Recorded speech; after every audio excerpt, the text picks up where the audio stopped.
It was the first week of college and the students of Pemberley University were going on a week-long trip to the Scottish Highlands. Everyone was excited and looking forward to the adventure. Little did they know that this trip would be one of horror and romance. The bus ride was long and tiring, but the scenery was beautiful and the students were filled with anticipation for what the week would bring. As night fell and the bus pulled into a small village, the students were instructed to check into the old hotel and get some rest before the next day's activities.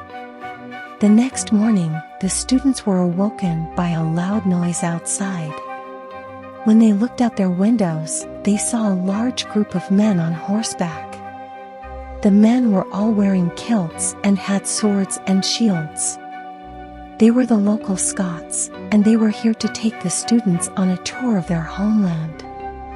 The students were excited and filled with awe as they explored the rolling hills and ancient castles of Scotland. They traveled for days, and every night the Scots would tell stories around the campfire. One night, the Scots told them the story of an old castle that had been abandoned for hundreds of years. The castle was said to be haunted by a spirit, a woman who had died of a broken heart. According to the story, anyone who ventured into the castle would be cursed with an undying love.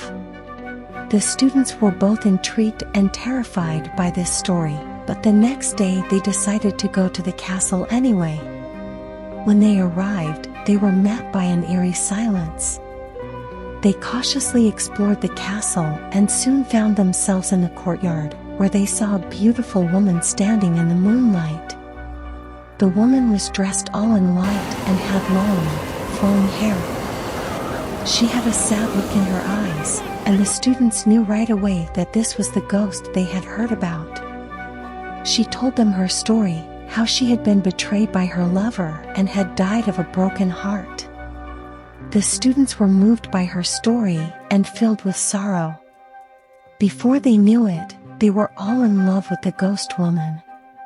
They vowed to stay with her forever in the castle, and to never let her be alone again. The ghost woman was overjoyed and she thanked the students for their love and devotion. She said that she could now rest in peace, knowing that she was loved. The students stayed in the castle for the rest of the week and eventually returned to their college. They never saw the ghost woman again, but the memory of her stayed with them forever. The week had been filled with horror and romance, and the students would never forget it. Please subscribe my channel, do like and comment.